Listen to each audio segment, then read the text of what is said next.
Hôtel Saphir.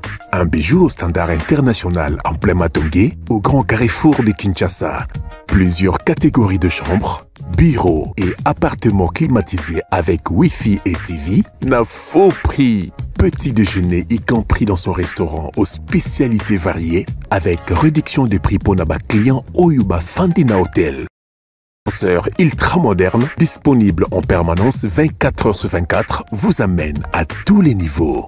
Yaboina Matongé et Salaté. Notre adresse A4 Ikelemba, quartier Matongé, commune des Kalam. Téléphone 084 710 99 99 081 600 8000. Hôtel Saphir, beau cadre, bel emplacement, bon prix et beaucoup d'avantages. Oh, d'accord.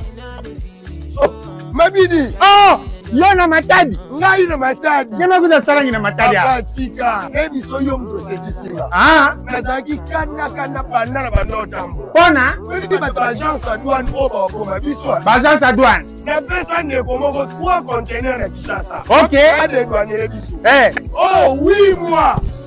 Banda ko de douane. 8 mois. Na longwe Kinshasa na landier na Matadi. Eh. Aya manga sur le téléphone. D'accord, Ilonga. Akindokite. Nyama makambo e komeli yo. Ngape plus mabidi mubada lulendu e komela kingai. Ah bon? Landangai. Blessing business. Na Monico, blessing business. Awa solution ngeta Monica. OK. Business, rapidité. Blessing business, rapidité. Problem in all the finish. We can try to enjoy.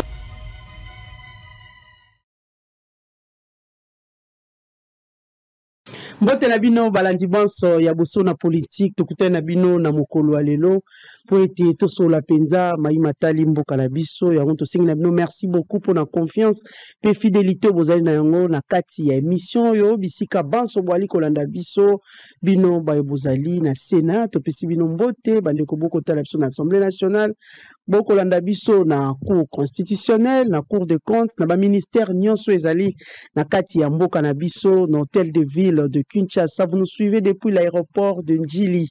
Nous vous disons merci, merci beaucoup parce que à chaque fois, tozoaka vraiment ba message na bino pour toi bien TV moko mais ba tu belé derrière une télévision pour suivre cette mission ya Bosolo na politique. C'est pourquoi nous vous disons encore une fois merci, merci aussi à nos téléspectateurs qui nous suivent à l'extérieur du pays, bino ba bota l'Arabie Saoudite en Amérique.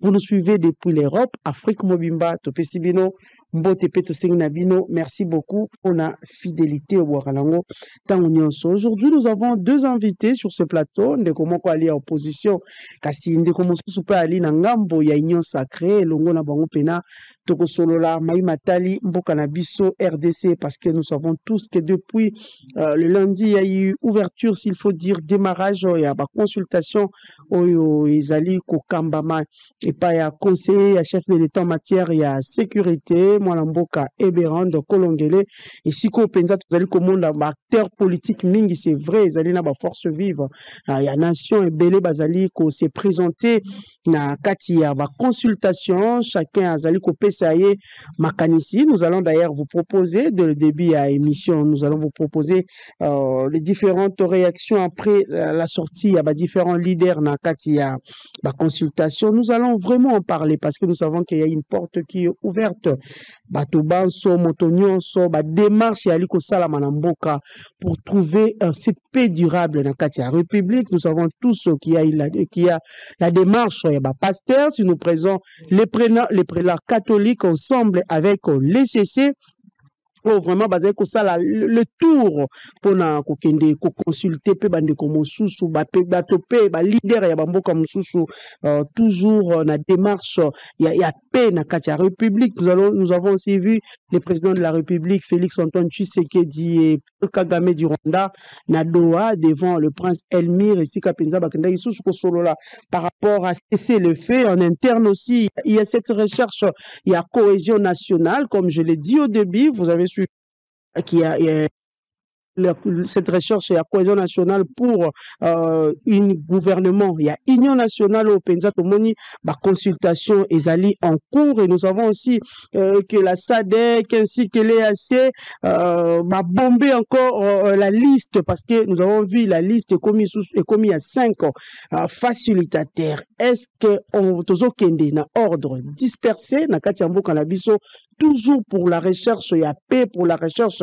ya cohésion nationale, bande kubana kati ya plateau, moto na moto akopesa makanisi na. Est-ce que les consultations ezali ko se poursuivre, mais c'est pour quelle fin? Parce que nous avons vu que l'opposition politique a boycotté ces consultations, to éviter mikolo kolanda ceux qui ba kolembisa motema pour aller na ba consultation, mais l'opposition jusqu'à preuve du contraire boycotte parce que il y a les réactions déjà qui tombent de partout. Nous avons vu avec le FCC qui sont catégoriques. Nous avons vu aussi des lycées Sanga où il y a boycott prendre part la kati ya ba consultation et quoi aboutir. C'est pour quelle fin ces consultations Tokosolola na kati ya masolo na biso alelo. Voilà, nous allons d'abord lire les informations que nous avons prévues pour vous la journée à mercredi 26 mars 2025. Consultation, les regroupements politiques ACP et alliés de Gentilini Ngobila appellent les Congolais à l'unité autour du chef de l'État pour sauvegarder l'intégrité territoriale du pays. Béni, 2 morts et des blessés lors de l'enterrement de l'artiste Delcato Idengo.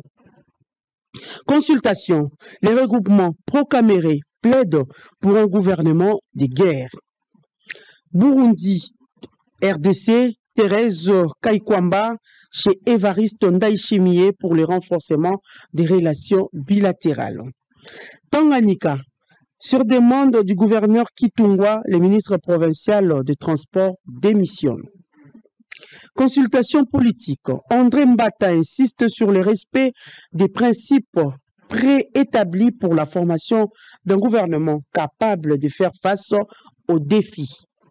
Retard dans l'exécution de la résolution de l'ONU dans l'est de la RDC, Thérèse Kaikwamba évoque un contexte plus complexe qu'en 2012. Crise dans l'est de la RDC. L'Américain Ronnie Jackson critique l'inaction de Kinshasa et la mainmise régionale.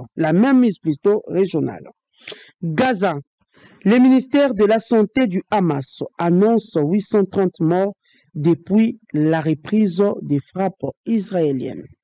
Et enfin, Soudan, l'armée reprend le contrôle de l'aéroport de Khartoum, dit une source militaire. Voilà tout ce que nous avons prévu pour vous comme information du jour. Je le disais tantôt sur ce plateau, Toali na deux invités, Toali na Mwalamboka Medakan Kolongo qui est président du parti Congo en avant, un parti qui est membre de l'Union sacrée. Bienvenue Meda. Merci Mamelo, merci na ndeko présenter tout ça na émission na Pesi Mbote na bandeko nyonso bazali ko landa biso. Je crois na ko profiter na PSAP bandeko bazolanda ngai lobby nazalaki un peu je crois na Tongo na yambaki ni délégation ya bandeko bazo sala mosala na marché type 4. Donc mon place ça vient c'est là qui crash en face wana marché moko pirate ezalaka wana. Alors moni makambo na gendaki na élection ba yibanga ebonga bana komene Kinshasa ba votaka nga mingi tala siko batoyo ba weleli kozwa ebonga ngo bakomituma mababa bako kosala so musala te. Mais on m'a dit qu'ils ont un ministre provincial y a intérieur. Alors comme bango baluka kaka mbongo akei na wenze wana ifala longo la batu nyonso bazali po acha oyaye ya sika. En entre-temps baibisinga musolo nyonso ebimaka na wenze wana ya type 4 bako kabolango na biteni misatu. Ipare mutu moko utaka na gova benga kaye Keli Metal akangisaka pe oyaye azuit ya mibale ezali bayebisi ngai Pepito Kilala ozalaka bourgmestre yepa bima kuna atika pe oya yepe bakongolelaka ye mbongo ya suka nde oye okotaka na commune. Mais so tali besoin ya commune ya Kinshasa. Na ndenge bato bakokabola musolo. Okondima likambo eza grave. Ce que nous nous demandons. Ata bato balingaka mbongo ango. E botalaka pe population te. Botalaka pe commune ndenge ezaleli. Bozo kabolaka mbo. Yoza ministre provincial ya intérieur. Tu t'occupes na sécurité. Talande insécurité commune à Kinshasa. Na koto na kapo baba o toza ba député. Ata question orale avec débat ezalaka te. Lelo na Kinshasa et komi muto akoteka lobby je crois na lemba babomi mutu moko babotoli mboko. Yo ministre provincial otala ka suma kambo na intérieur otala ka te bembongo. Bembongo. Yambongo basala kana ngoli kambo nini. Donc, je pense que bana commune à Kinshasa, nako bossa na binote. Nako bossa na tek. Bomoni makambo basali awa ngai na linga kitango bovuta kingai na porter makambo oyo. Mais naza kuna tek bayibi ebonga muto ayebi ngai neva bati baseme ye wana lelo ka sala exact société parce que peuple a komi kolela et pas ina ngai. Na banza ke na mungongo tozali koto koluka. Très bien. Voilà, merci beaucoup, Médak Nkolongo. Toalipe, Namolamboka Prince Epenge, qui est président du parti ADD Congo, parti Ali, membre d'Akatia Lamuka. Bienvenue, Prince. Merci, Mamelo, pour l'invitation. Merci de commander en botte. Et merci de Congolais Banso Mbote. Voilà, merci beaucoup, Prince Epenge. Nous allons prendre quelques éléments parce que naloba ki yango na ebandeli qui ba consultation ezali ko se poursuivre ou ezali vraiment ko kambama et pas ya conseiller ya chef de l'État en matière ya sécurité mwana mboka Eberande Kolongele. Nous allons suivre récit chacun à son tour par le conseil spécial du chef de l'État en matière de sécurité dans le cadre de consultation nationale. Nous allons suivre les réactions de l'UDPS via son secrétaire général Augustin Kabouya va prendre ses propos. Donc, vous avez ma propos, il y a Mwanamboka Jean-Pierre Bemba. Nous allons aussi suivre Vital Kamere, qui est Billy Kambale, qui accompagne l'équipe de l'UNC. Deuxième jour de poursuite de consultation initiée par le président de la République, Félix Tshisekedi, et exécuté par son conseiller spécial en matière de sécurité, Dr Eberande Kolongele, a reçu pour cette énième étape le VPM de transport Jean-Pierre Bemba Gombo, leader du mouvement pour la libération du Congo, MLC en sigle, et l'un des membres du présidium de l'Union sacrée de la nation. Au sortir de ces consultations, Jean-Pierre Bemba s'est vu d'une cohésion nationale dans ces gouvernements de la République. Ce qui est important, ce que nous avons discuté, bien sûr, je laisse ça à la primaire du conseil spécial de faire, bien sûr, son rapport au chef de l'État, mais les objectifs qu'on veut atteindre, c'est l'unité du pays, c'est la cohésion nationale, c'est que nous puissions défendre la même idée, nous tous, la population congolaise, les hommes politiques, la société civile, que l'intégrité territoriale de notre pays, la souveraineté de notre pays, l'indépendance de notre pays, ce sont des principes qui sont non négociables. Le président du MLC a également insisté sur la libération de territoires occupés par le rebelle du M23 comme principale mission de ces gouvernements qui est en vue. Pour tout cela, la volonté que nous avons compris du chef de l'État, c'est d'appeler tous les fils et filles du pays à se mettre tous unis derrière le président de la République, qui est également le commandant suprême de notre armée, qui ne ménage aucun effort pour assurer la sécurité de nos territoires. Nous sommes attaqués, vous le savez, par le Rwanda. Notre objectif, c'est de pouvoir reconquérir l'ensemble du territoire national, délibérer nos populations du Nord et Sud Kivu qui subissent l'agression rwandaise, a expliqué Jean-Pierre Bemba. Dans la perspective de la formation d'un gouvernement d'union nationale, Eberande Kolongele, conseiller spécial du chef de l'État Félix Tshisekedi en matière de sécurité, poursuit ses consultations pour cette fin. Mardi 25 mars, plusieurs animateurs des formations politiques ont été reçus. Les cas de Julien Paloukou, Billy Kambale et autres figures de... Non, d'abord, Ngaï personnellement. Je suis ressortissant du territoire de Lubero, Ngaï. Bokalisi vraiment qu'il y a des gens plus touchés que Bisso. Je crois que bateau yo bazo s'est lancé na Babilo Koana, ce sont déjà effectivement oyo tozo décrier chaque jour balingo koti sa bokabwane na kati ya ba congolais pour na couper sa passage na Monguna. Ça c'est de 1. 2. Notre position contre cette guerre ne date pas d'aujourd'hui. Na ko rappeler batu que Kamere poste na ya liboso ya munene abungisaka yango pour la question oyo. Makambo changer te. Tozo corrompre na mboka. Et c'est pour cela que soutenir le président Tshisekedi pour la fermeté naie. Nayebi que beaucoup de gens ne comprennent pas parfois les positions extrêmes du président. Mais Bisso Oyo to soutenir depuis le début. Parce que n'a ko rappelé yo le Zulu. Bisso na 2018. To apuyaka président Tshisekedi contre tout le monde. Si les gens veulent nous faire croire que Bango Balingi Tshisekedi koleka biso. Ermoko mutuna mutu, il faut zonga kanesika na. Je vais aller plus loin. Question, il y a agression ya Congo. Pour na biso, ezalaka question de vie ou de mort. Je vais vous rappeler que création ya UNC yango moko, c'était pour dire non na agression répétée Yamboka na biso. Maintenant, comment voulez-vous que biso lelo oyo parti na biso ko banda na yango et sengaka que to s'opposer na biloko wana boya ko traiter biso que biso to jouer double jeu. Vous avez montré que contradiction ezali de la part des détracteurs na biso. Merci. Je pense que mon discours n'a pas changé. Hier, quand j'ai été reçu comme membre du présidium de l'Union Sacrée, je vous avais fait entendre que nous avons échangé sur la nouvelle formule de composition du gouvernement d'Union nationale.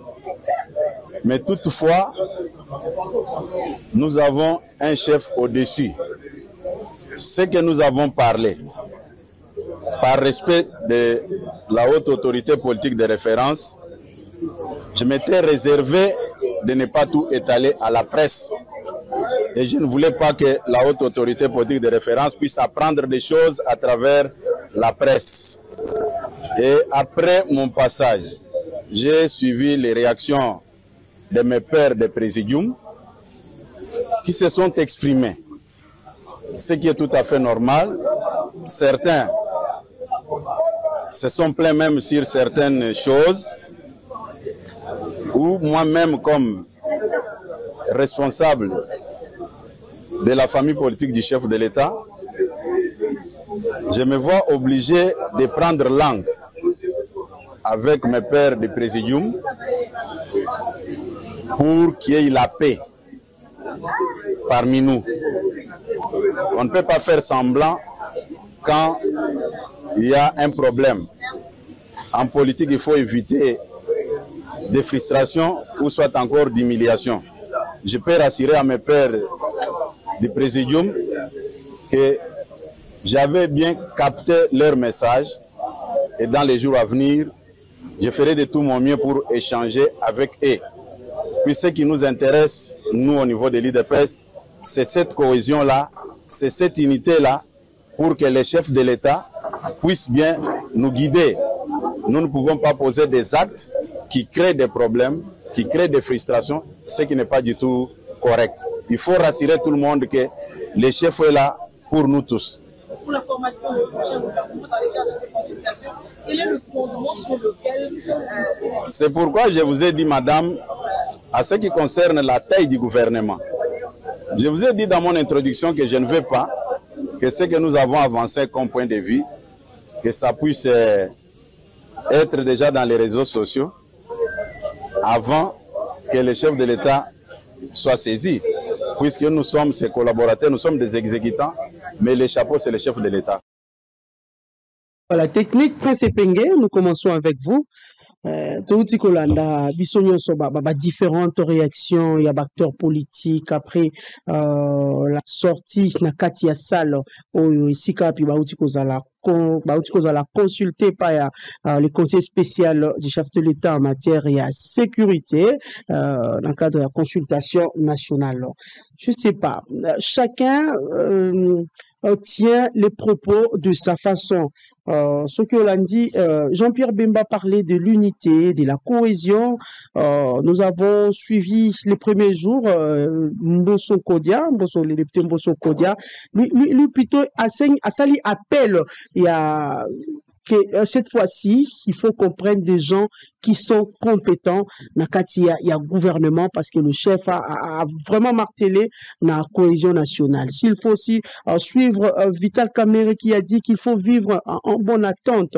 Le président doit faire en sorte que n'importe qui ne passe à la télé pour énerver cette démarche. Il y a cohésion nationale. Kabouya aussi vient de parler de l'unité, Kambale, de l'UNC aussi a parlé de l'unité, mais écoute, à l'objet, Tozali corrompt parce que dans son parti politique, cette affaire, il y a agression, c'était depuis Kala. Mais ce qu'il y a, acteur politique, le lingue baliko bimanakati ya salle ya consultation. Comme je l'ai dit, n'est-ce pas une façon, qu'on régler problème, conflit na bango na kati. Donc après elle a sorti parce que bayebi ke bakoyoka na partout bato bakolanda bango nini oyo bakoloba. N'est-ce pas que la population a causé la peut-être oyo bango basoli na kati appel nini balance nini oyo basengi ole ya peut-être koya koluka ko résoudre ba problème na bango ezali na kati ya ba parti politique na libanda ya salle ya consultation. Et deuxièmement, j'ai donné les détails parce que je dis il y a maintenant tout est ouvert parce que bisoban sotomonaki le chef de l'État kendaki na Doha kosolola na Paul Kagame devant les princes émirs bisoban sotomoni pe démarche ba pasteur et CCCNCO ba démarche et ali moi mingi Sadek na EAC basili koko gonfler liste ba bakisi ba facilitateur lolenge tozali kokendele, n'est-ce pas que toko kende na ordre dispersé, toko kende na ordre esengeli parce que les consultations aussi y aller en cours. En effet, madame,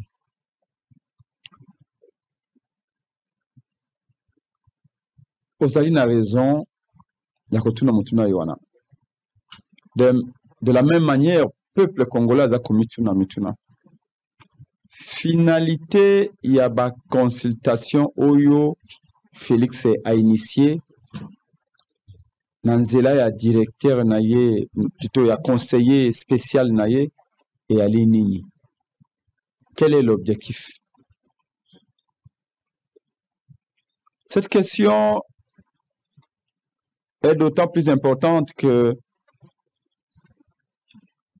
ceux qui sont consultés au Bali Koloba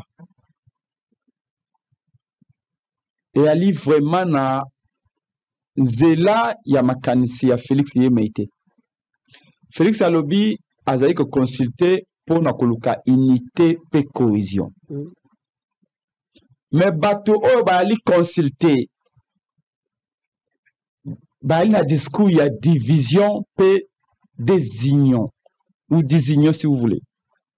Bana discours mo ba on le poto fratricide. Soki Olandi maloba ya ndeko Vital Kamerhe tango ba consulter ye. Apesi toli na bato banso y compris na Bemba. Alobi chef de l'État andi mate kotika bato ba pembe na ye ba koma ko attaquer bato mususu ba frustrer davantage ba finga bato mususu. Olandi Billy Kambale wa azali secrétaire général ya INC alobi baye oyo lelo ba komi ko sala ba meeting na terrain soit disant ba lingi Félix koleka même bango moko babosa na yete INC ezaki parti à liboso et soutenaki Félix Tshisekedi. Donc Bemba oyo akomi ko sala nyonso na terrain lelo kolakisa yete yenda lingi Félix koleka bato nyonso tango ye bango ba soutenaki Félix Bemba ala kité. Baati aleki Bata lobi, oh là, le beaucoup de consultation, il y a baniko s'apprendre na mbata. Abimbata, a na pas mon côté. Mbata, makamba ko sala ya malamu te. Wana bati mutalobi yango. Ako vimba mutu ya pamba. Bangonde ba chef ya parti politique ya limbata te. Mbata limo na mitinda. Wana bati. Olande kabuya ye alobi na yoki namoni te bandeko bako yoka te na union sacrée. Ye amoni yango pe na mikro ya ko sala ete bango tuba sangana na président de union sacrée pour ba régler ba makambo na bango ate bona bango. Donc bref, mutu akei na consultation wana pona kolobela makambo mboka ya lite. Maintenant yo lingi ba consultation ye wana ebi misa gouvernement o batu bakoyokana o unité kezala o cohésion kozala pe yo lingi esika o cohésion ya lite unité ya lite e memalito mapona mboka. En réalité maman ezali consultation oyo eyali initié par Félix Tshisekedi mokonzi ya union sacrée pona ko consulter union sacrée na consultation ya union sacrée pour na kotia gouvernement ya union sacrée. Maintenant il y a biso opposition, il y a biso lamuka, il y a biso ADD Congo nini. Il y a peuple congolais na kati wana nini. Si vous l'avez dit même batu ba ko consulter. Et Berande ali conseil spécial à Félix Tshisekedi. Bao bazali ba questeur na ye, bazali ba secrétaire na ye. Moko ali soki questeur ya Sénat. Mususu wana azali dire kabaya Félix Tshisekedi. Bon maintenant ba ko consulter biso opposition na nini. Pona ko komisa biso ba membre union sacrée. Est-ce que ngayo epenge nazana elongi muto union sacrée. Et le fait d'être consulté chez Berand, ça te fait membre de l'union sacrée. Mais bien sûr maman. Na lobby et ali consultation ya union sacrée initiée par le président de l'union sacrée pour consulter les membres de l'union sacrée au fin de faire un gouvernement de l'union sacrée. Maintenant, ngai lamuka esika nange yali wapi? Ngai ADD Congo esika nange yali wapi? Ngai Fayulu place nanga ukuna eyali wapi? Donc, eyali likambo ya ba membre union sacrée. Parce que na uti ko dérouler avec maestria là, na uti solo démonstration ya ba yomoko lobi yango. Ba etu ba ali consulter union sacrée ba ke se régler ba compte. En fait, j'ai même l'impression que Félix Tshisekedi Alingi a réglé différents privés à union sacrée en public. C'est-à-dire que va gérer ma union sacrée. Et maintenant, il y a la place publique pour participer on va régler yango. La nette évasion à Bemba, la nette évasion à Bati, la nette évasion à Vital Kamere, la nette évasion à Kabuya. Il n'est pas le problème de l'union sacrée. Mais où est le problème du pays? Par contre, il y a la mouka, maman. Penade de Congo, na mon amboka Martin Fayulu, Prince Penge, ma casse la monsieur Moussous. Bisoto quand c'était mboka une crise, c'est grave.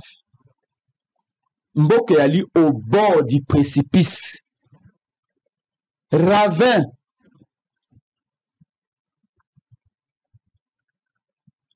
Toi, au bord du ravin, à tout moment, tu vas se retrouver mitou na kati ya ravin. Pour na kobima na kati ya crise ewana, yango moni biso na lamuka na mboka Martin Fayulu to proposa ki triptyque o to benga ki yango vérité, réconciliation et cohésion. Pour na okoma na réconciliation, pour na okoma na cohésion, il faut d'abord au préalable tout le banaba vérité. En d'autres termes, balobakango était les linges sales se lavent en famille. Et une famille unie, une famille où il y a des à régler le problème na yango. Moto soka na mpota na likolo, où ya ina tofina, où ya kozala na solo. Koya kotia ye bande likolote. Il faut d'abord ko longola tofina, ko sokola yango, et que ça va passer. Et puis botie kisi. Ndesiko bozui voie ya guérison. ndeko bakoloba na lopoto. Ceux qui vont identifier bien les problèmes, déjà vous salez 40%, il y a solution pour trouver un mot. J'ai l'impression que Félix Tshisekedi, en initiant ces consultations, n'a pas bien posé les problèmes et n'a pas compris exactement l'objectif où la consultation va poursuivre. J'ai l'impression que sentiment, il y a urgence et elle n'était pas Félix Tshisekedi. Madame, je dois me donner la peine de vous rappeler que rappeler le Congolais pense et que nous sommes en guerre. Mais c'est bien, nous sommes en guerre. À ce que je sache, tout le monde pendant la période de la guerre, bazaka uni. Bakomara bomoko, bolongoli ba divergence. On a opposition, on a majorité, bokomi bomoko pour trouver la solution dans la République. Na habité à moins que moto ba sanga les contrats les candidat na Ukraine place bitumba yali. Yo komona ba opposant bango ba côté les matos soit ba telemela ba initiative ya président de la République. Pourquoi seulement ici en République démocratique du Congo? Et quand vous faites ça, est-ce que les choses vont aller de l'avant? Pensez-vous trouver la solution, le fait de boycotter les consultations, surtout que le chef de l'État attendait qu'il met pour que vous former, pour créer, ça le gouvernement ainsi que pour aller de l'avant. Peut-être une intention il y a Félix Tshisekedi des Zaki Nango Malam. Mais méthodologie, peut cadre, ils allaient en côté, évidemment. Que là, nous parlons de notre pays, du Congo. Notre socle commun. Je le rappelle et je le répète souvent dans l'émission que nous sommes tous dans un même bateau. Comme un Gwanda Lobaki, Félix Tshisekedi anabuka lupango ya papa na biso atikela biso Lumumba Kimbangu. Et que ce que le salang était, Félix akobuka buka lupango ana fleuve, pe biso tout aux angles lupango. Do yango to ko surveiller ye. Ce qui fait que ça, c'est makambo na ye moko, il y a vie na ye, il y a bota na ye, tu peux respecter yango, tu peux le ba étaler. Ba conséquence, c'est que yango ye moko. Sauf qu'ici, c'est le Congo notre parcelle à nous tous. Parcelle au bana katanga baali, bana kasai baali, bana Équateur baali, bana bandu du bas Congo, bana yano ki usit ki umanyema baali, bana province orientale baali. Félix a beaucoup le pango yuana. Donc, tant que tu as ça ba idée, il y a peut-être le pango beba. Tu as ça ba idée pour le bateau bon c'est le pango. En réalité, madame, l'idéal aurait été que tu aies la uni. Mais avant unité, ce qui doit que le unité les lots, c'est que ça veut dire que tu as une division. Division où tu as pu. Division où tu n'as pas élection chaotique. Division où tu as pu. Division où tu as un système électoral, il y a qui perd, gagne. Où il y a perd d'élection présidentielle à commis président. Où il y a perd d'élection de députation à commis député. Mais là où tu dis ça, madame, vous croyez vraiment, oui, campagne électorale passe dans. Vous savez que c'est que battre campagne et gagner une élection comme il fallait la gagner en 2018. Vous savez l'argent dépensé est véritablement peu paponion. Et le lendemain matin, on décide que yom to gagner l'élection. Yom to toki pour na okena ba province nyonso, o risque na ba avion, o risque na ba bateau, na ba boîte ndenge fala on tambola boye, akende à gauche à droite et à la fin victoire na yo ba boto luango. Et yo kanisi makambo ndengwana ezaka régler ka ndengwana. C'est comme ça que to lobby ba frustration na longa. To sangana na mesa, to solola. To loba na ba vérité. Et ça, le coup là, yo, na ndako na koshite, na ndako na yo, na bomi mwana na yo, na bomi mobali na yo, et puis na lobby, limbisangai. Ça se passe pas comme ça. Il faut qu'il y ait un cadre où les gens confessent, les gens se disent des vérités. Maintenant, ça, ce cadre-là, ça qui est cadre autour de la vérité, ça qui est réconciliation, ça qui est cohésion. Balamoko lingi gouvernement. Et na gouvernement, o walandi, bango moko bato union sacrée. Baza ko bali loba mon côté baza ko panzana baza ko bokela bambokela no bango ba jeton bango sous baza ko presque na menace. Et vous voulez que vraiment tu atteindre l'objectif ya paix pour na biso na muka na ko chite sika iwana na de Congo pour na biso il y a trois crises dans la crise sécuritaire, où est déchiré mboka na biso nyonso. Bunagana, ça fait 3 ans, maman. Ndeko naka kolongo tubundi na ye, ayebi yango. 3 ans Bunagana na boko ya Rwanda. Et là que c'est to banga, la population na biso ya Bunagana, poste frontalier wana, baya ko mesana na ba Rwanda. Baya ko mesana Kagame. Finalement, mais nous sommes en paix avec Kagame, qu'avec Félix. Et croyez-moi, ils vont commencer à avoir des idées. Voilà. C'est dangereux. Merci. On a la deuxième crise et la crise politique. Tant qu'on dit, mais c'est en place. Tant qu'on dit, ma Félix, c'est qu'il n'était pas maté à Longa qui n'a 2018, 2023 pété. Mais il faut tout le cas de réconciliation. Toi, on a crise sociale. Maman, Kakolonga, il y a un terrain, le Kolangaï. Mpiaka wana sasa sikawa na Kongo muvimba crise ba Kongo ba okufa na nzala mama tokomi ko biko be na wine na Paris Foot na kasi yo po beta kayango biso ba so kaka yo moni jeune fille à 19 ans hako beto masolo ya championnat Afghanistan championnat à Liban championnat ya Azerbaïdjan football. Yo pesi okomo pesi moi simbongo akenda wenze akosuka na se ya parasoleil ya Paris Foot 21-21. OK mais c'est cultivé. C'est quand so bâtiment à l'état yali okuta bâtiment parasoleil wana Paris Foot na bonheur. Roulage 12 heures. Okansi akei ko se reposer roulage à Tikinzela sinon Nzela avec obeta na winner. Dans quel pays où 80% de la population va comme Kobikobe na ba paris sportif, na ba jeu de hasard. Ça veut dire état et société na biso. Pauvreté va gagner terrain. Va mondial à l'obinini. Avec 80% de la Congo va vivre dans moins de $2. C'est-à-dire que ces 3 crises là, tout diagnostiquer en malam, pour tout même thérapie de choc. Mais dans quel cadre? Pas dans cadre. Merci beaucoup. Dans le cadre où tu vends le corps bakato qui n'a cessé de proposer tu vends, tu réfléchis, tu lobby, Félix à l'obinini, Fayou à l'obinini, Kakatumbi à l'obinini, Kabila à l'obinini. Même Bazui Mandoki, tu retournes à Bambi Mituna, Bozui Mandoki pour la ligne. Bakonga Bako Bomabango pour la ligne. Et puis tu résous la question à la touna si toutes ces facettes, tu abordes tous les sujets et à ce moment-là, tu peux faire un niveau de te lobby. Merci.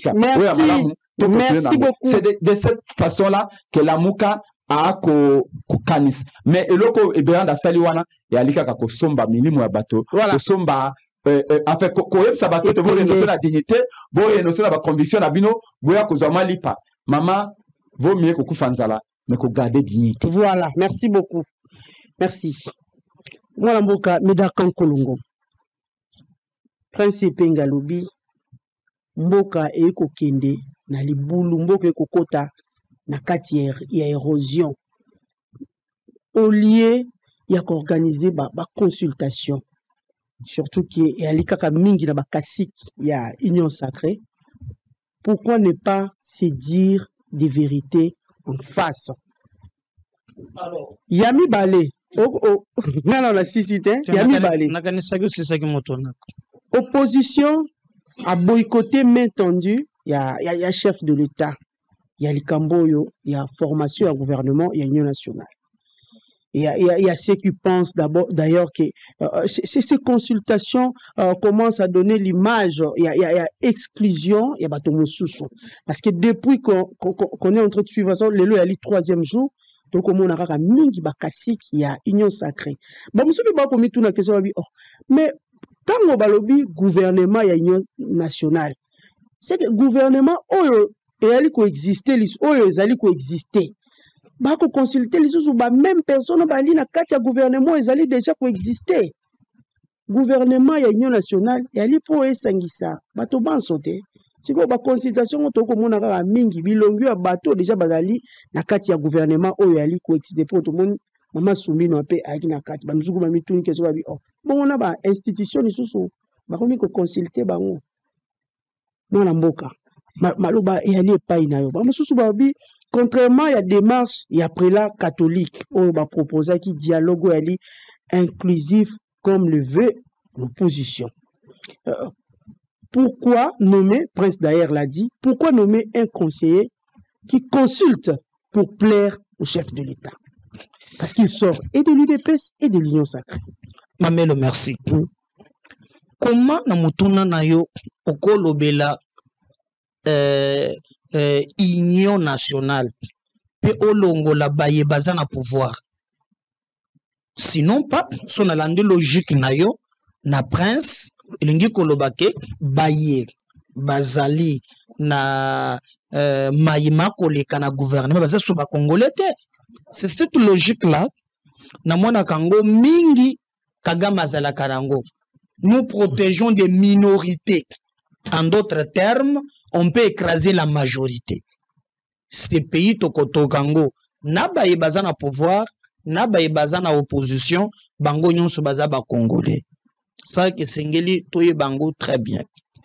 Avant que le président a annoncé makambo ya consultation, dernière réunion na Oya nazalaki na salle. Président l'obité kazo consulté batu ya union sacrée. Et puis consultation, je crois, les informations à ma possession, que ça la 2 semaines.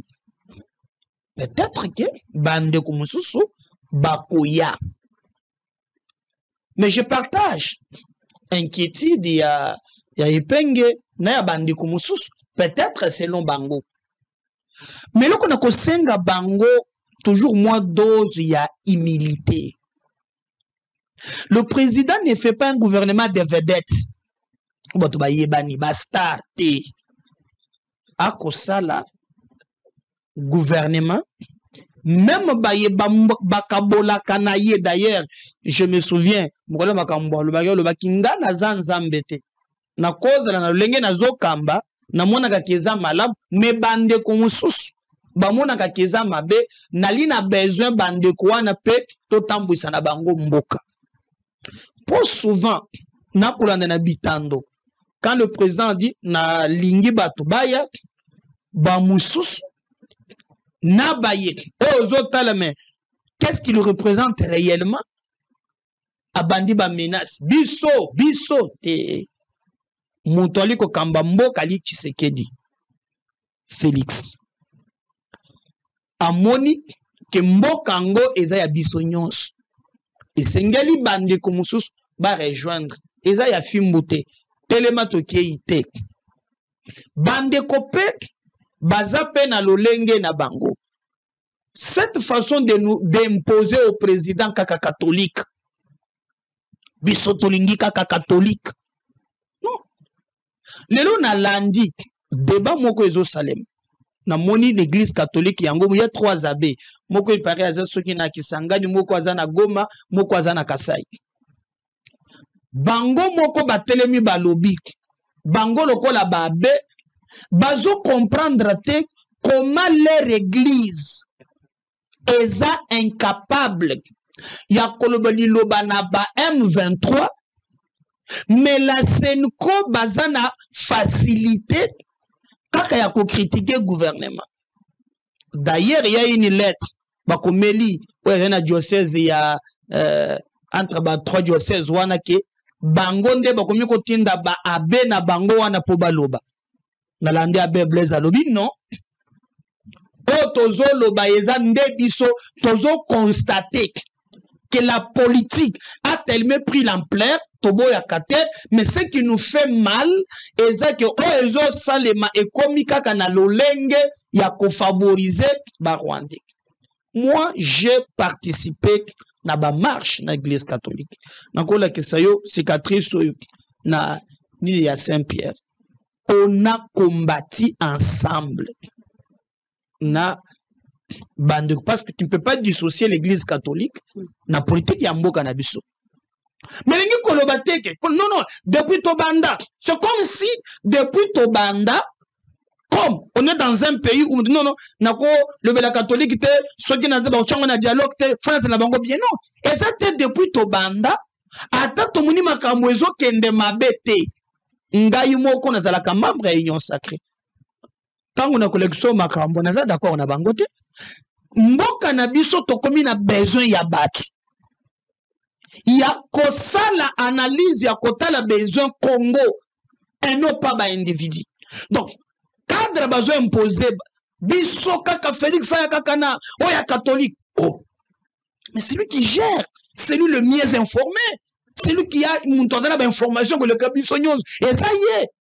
Donc, comment vous voulez ramener le président analogique, Nabilo? Président a tiré conseil spécial à consulter. D'ailleurs, j'ai beaucoup de respect parce que je parle, ça m'engage que moi. Je parle quand même Prince Azana Martin. Dans ces pays, Olongoli Martin Fayoulou, le reste, Bazana ba ennemi. Le reste, Obozo Benga ba opposant. La plupart, vous travaillez na ba ennemi. D'ailleurs, l'andaka ba discours na bango. Alors, ce que nous voulons aujourd'hui, ce qui bango ba monique, ba benga na, n'a aussi encore humilité. Non, bon moi parce que je crois que Martin, président de la République, Azana numéro naye, yé Martin Fayoulou, Azana numéro ya Fachi. Bon, le pays est menacé. On fait quoi? Bon, pourquoi pas tête à tête? Moi, je l'ai vécu en France. Na mon kiki, Nicolas Sarkozy, na François Hollande, mais dans la main. D'abord, Balo Banakak. Pour le système à Kambuyao, 2018, oui, je comprends. Mais est-ce qu'on doit nous arrêter là? Non. Par la vérité,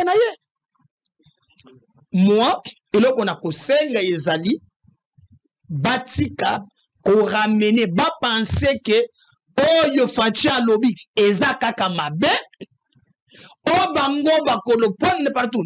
On doit revenir kakana, oh, yaba évêque. Mais qui vous a dit que, oh, binobo, c'est le président, oh, yazariko, parce que nyon soboko, c'est lui qui doit prouver.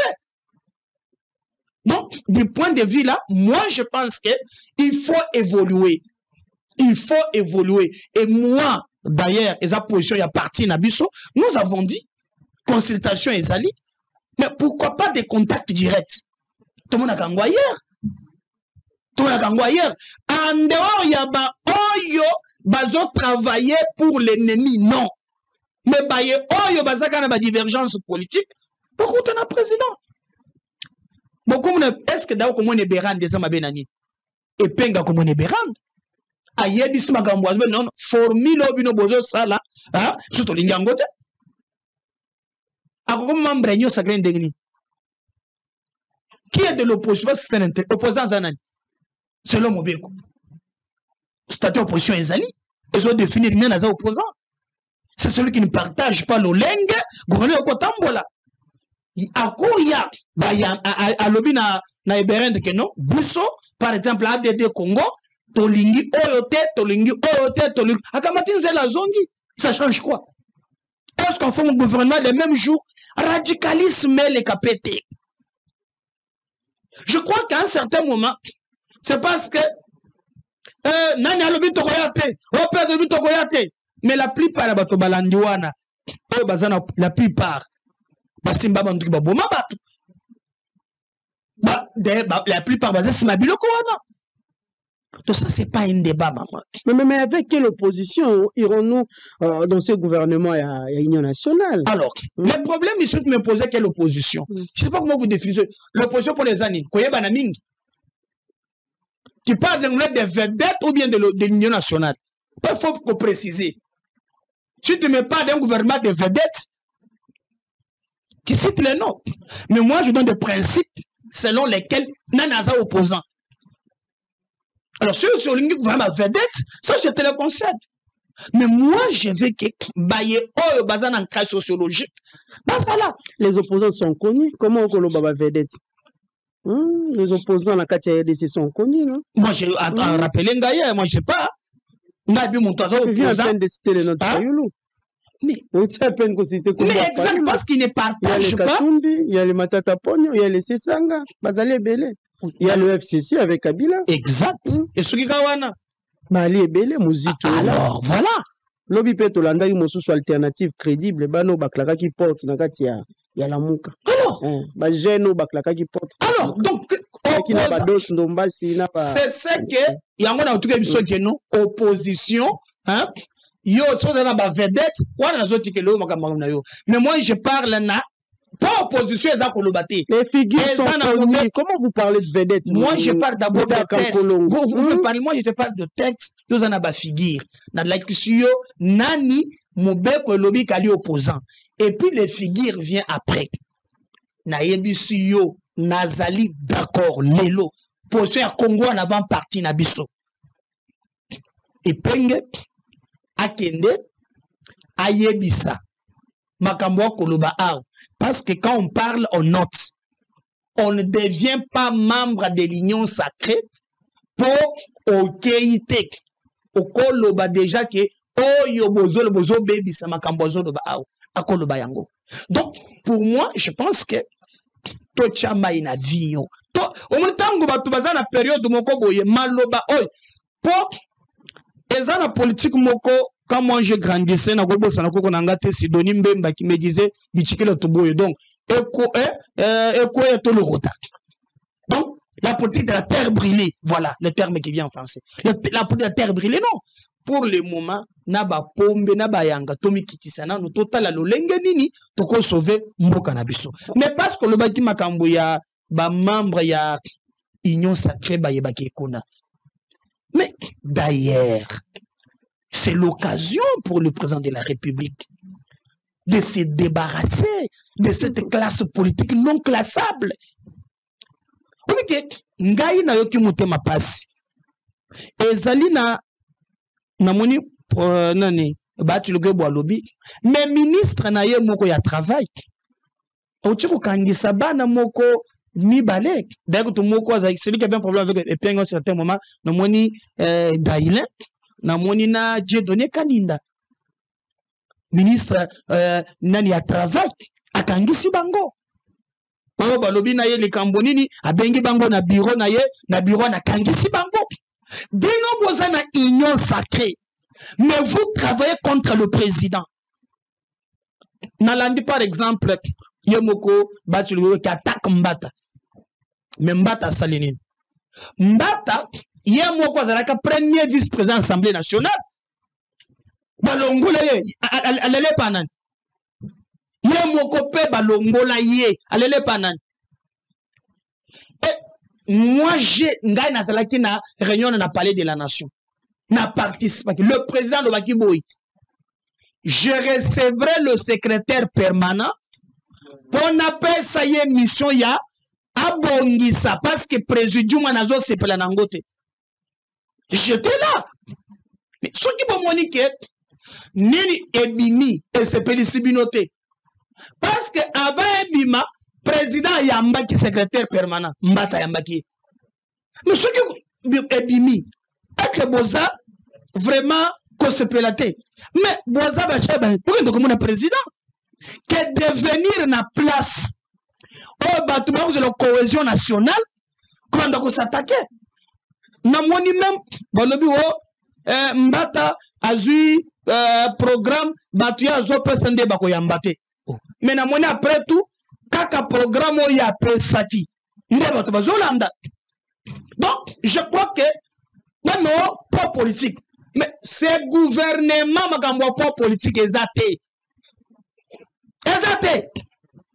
Parce que lorsqu'on cherche, vous êtes sûr, et cause à la tech Batouana Bazumbo canotage.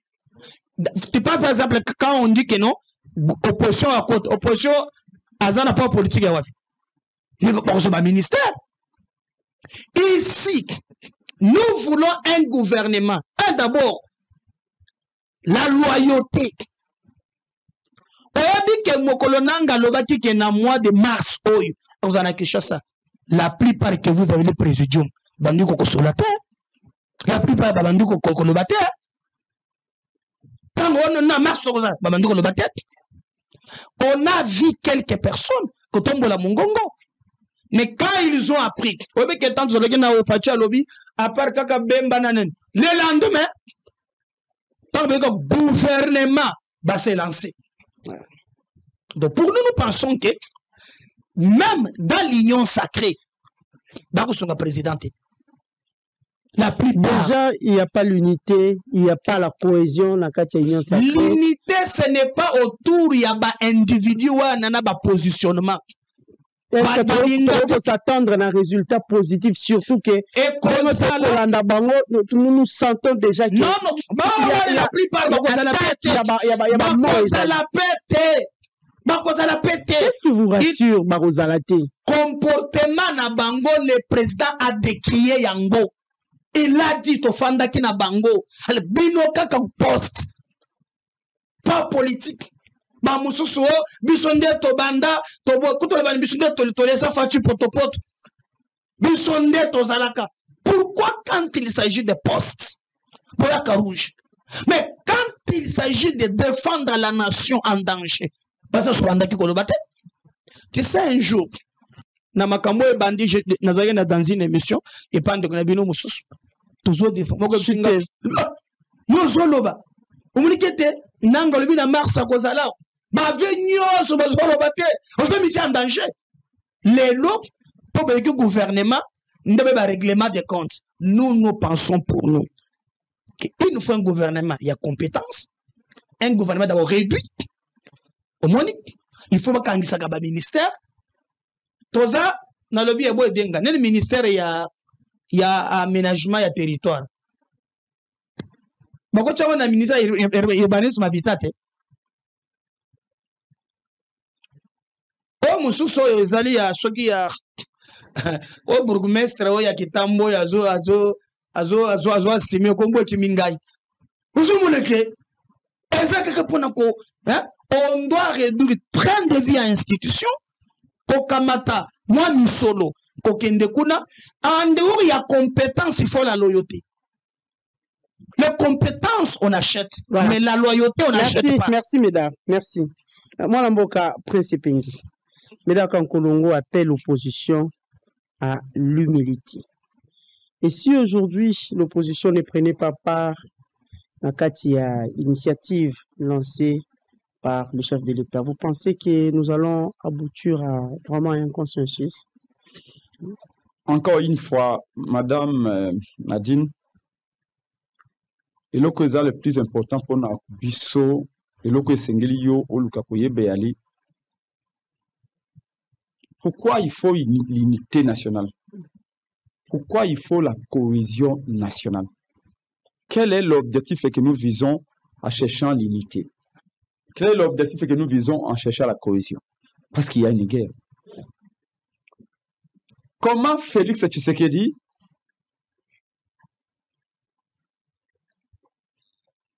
peut basculer aussi facilement de la posture de celui qui disait « Je suis le garant de la nation » qui me te dirait, moi, de changer la constitution, à tout à coup,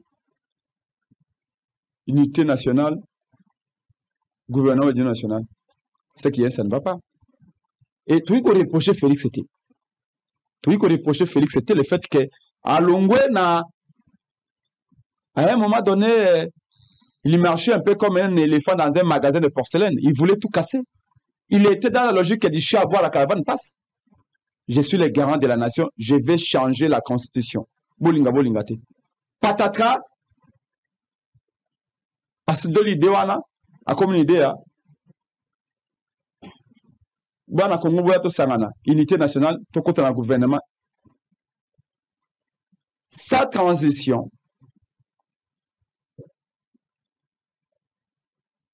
d'un bord à l'autre, ça veut dire que pour Nabiso, il y a un monique danger. Mais est-ce qu'il faut que ça ait procès par monique danger? J'ai dit non.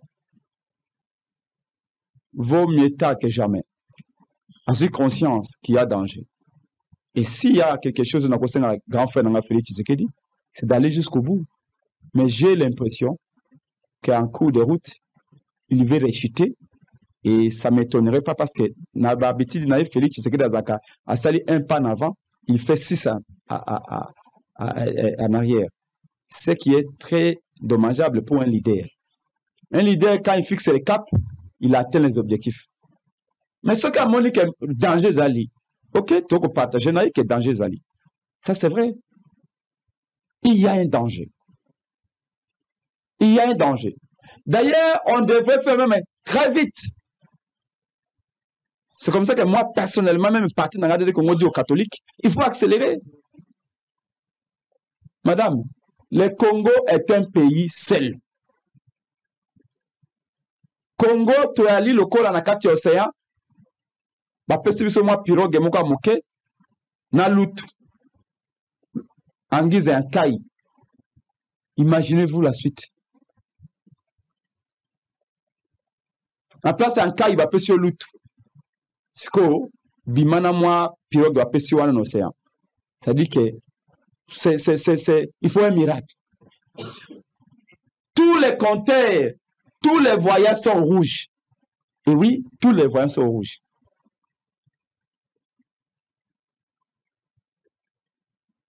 Bisika nyoso totunaki, qui aide, secours, tout le monde nous a tourné les dos.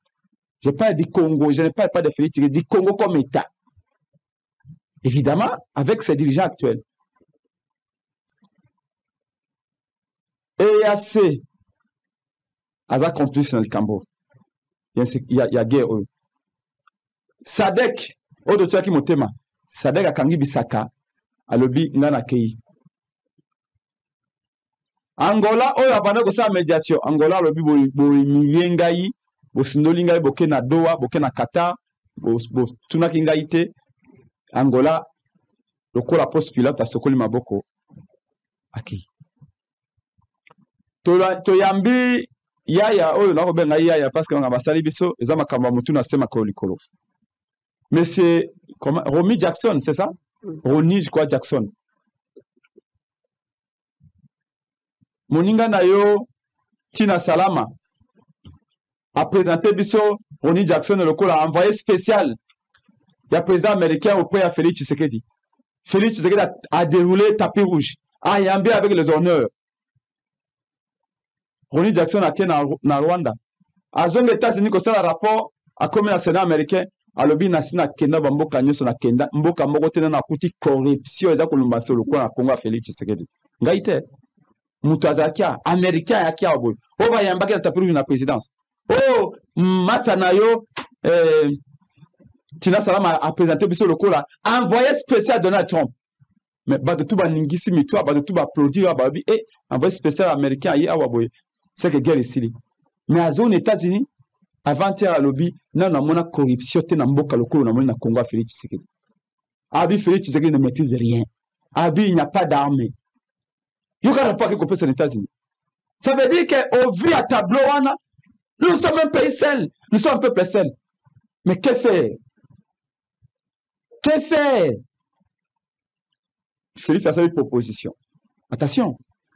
Nous ne disons pas que le gouvernement de l'Union nationale est à l'Imabé. Mais dans le contexte, c'est Oyo. Dans le cadre de Félix Aponeli, dans la logique à Félix Tshisekedi est à l'Imabé. Le principe d'un gouvernement d'union nationale, c'est-à-dire qu'il y a Bana et Congo Banso. Pour atteindre l'objectif à Kolonga Bitumba, il faut que ça m'abête. Mais c'est le lingue Félix à Salé Liango. Dans le cadre de Salé Liango. Logique na yango nde ali mabe.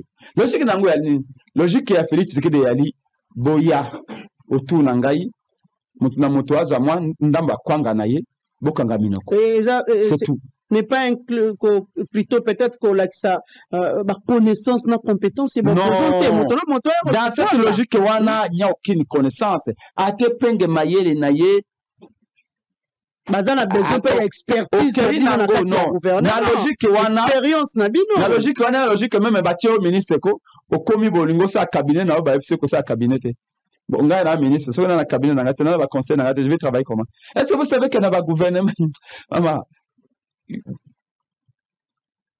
oui to libanate ba gouvernement ba sama 1 ba sama 2 ba ministre monsieur basa 5 mois sans cabinet. Sans cabinet. Tu vas travailler comment? Tu vas travailler comment? Tout le monde échoue dans ce gouvernement là, pourquoi? À quoi le gouvernement au Bangla bimisa ya union sacrée au Yoboy? Il y a eux ko bima awa. Et que vous avez différent na gouvernement madame JDT. Et que vous avez différent na sam gouvernement sama 1 sama 2. Et qu'on a différent, na gouvernement, na Ilukamba. Mais nous irons avec quelle opposition? C'est prendre les mêmes. Mais dans la lobby, ma vedette, ma posé à ma vedette. Mais nous irons avec quelle opposition? Je comprends la logique qui n'a pas. Logique qui n'a pas, Zali a vedette. Logique qui n'a pas, Zali a Kolobate, bana. Non, c'est pas ça. Je crois que c'est ça sa logique, à moins que je me trompe. Kozora Kabato Basala Bakombo, non. Mais évidemment, je ne partage pas totalement sa logique dans la mesure où les leaders au Wana, on les prend aussi si base, il y a des millions de gens au bas qu'on donne derrière Bango. C'est-à-dire que unité, Bango Baya pena point à Bango, pour tout le Bamoko. Sauf de signer communiquer Moko par exemple, Bissonyoso, peut prendre tout à Téléma. Voyez-vous, c'est ça la logique de l'unité. Mais ça veut dire que ça ne veut pas dire que quand un bateau est important. Pour nous, notion économiste, il y a utilité marginale. Il y a cause à peine à 99%, moi, on a besoin, il y a 1%.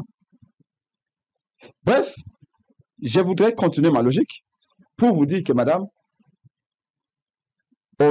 Félix est en train de faire dépenser l'argent de l'État pour rien. Avec Mbelekete Jazz, Oyo, et Biranda Kosara. D'abord, et stratégiquement, j'étais,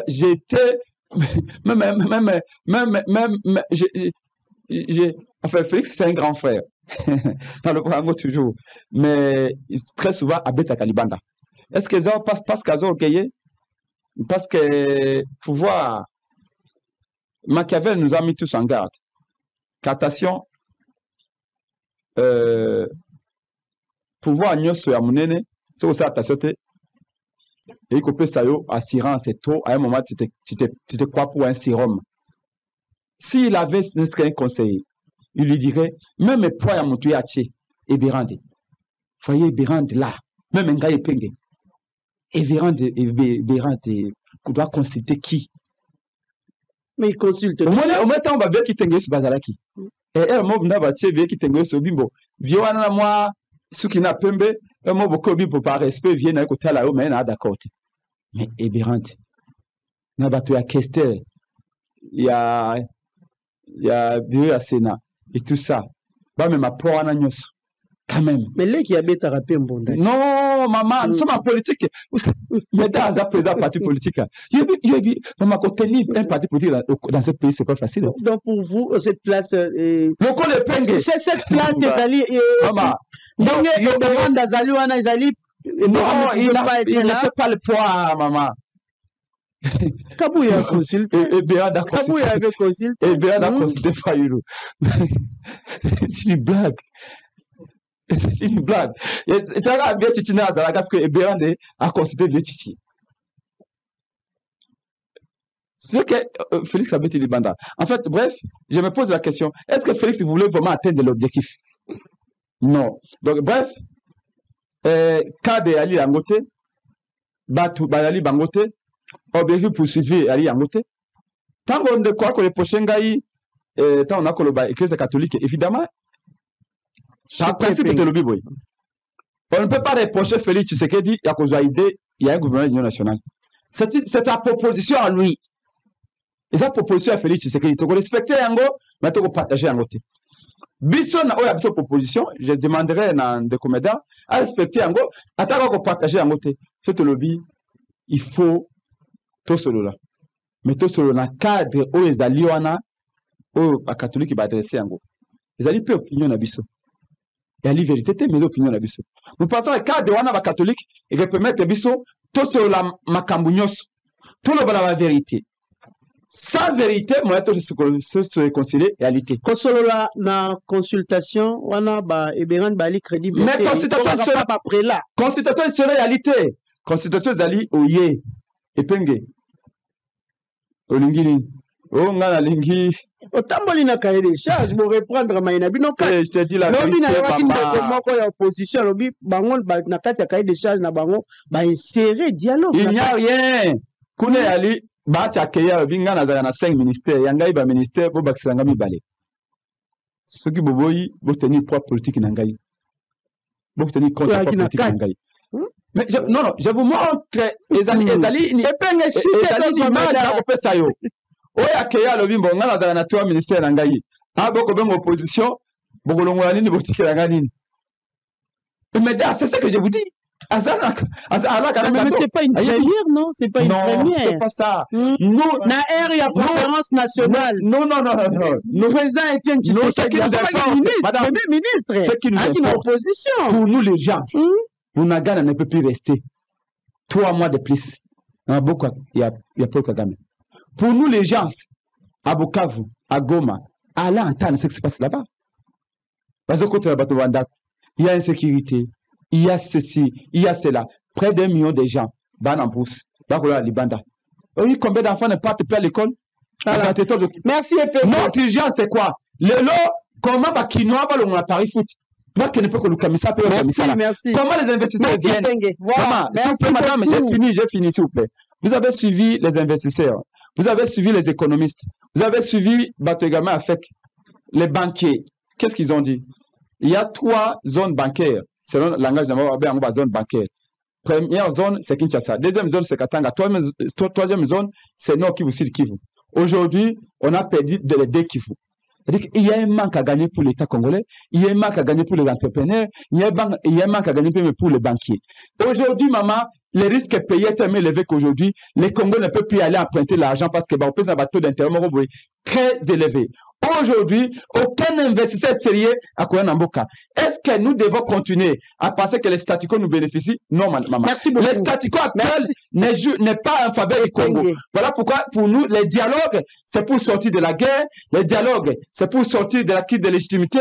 Les dialogues, c'est pour sortir de la crise sociale. Comment voulez-vous qu'avec des simples consultations, et ce gouvernement de l'Union sacrée pour l'Union sacrée par l'Union sacrée, et régler ces 3 crises? Impossible. Voilà. Impossible. Voilà, Epengi.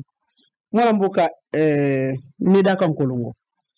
Nous venons de suivre tout à l'heure Epengi qui parle que ma consultation aux Ezali na crédibilité té. Surtout qu'il y a ma consultation organisée par les hommes en veste. Pour peut-être l'opposition, la crédibilité, c'est plus avec les prélats. Parce qu'il a dit tantôt que le conseil spécial du chef de l'État en matière de sécurité n'a pas le poids. Est-ce qu'il peut consulter Fayoulou? Est-ce qu'il peut consulter Katumbi et consort? Alors, si nous voulons construire ces pays, Mamelo, il y a besoin de Gonanga et Pengue, il faut moi doser à humilité.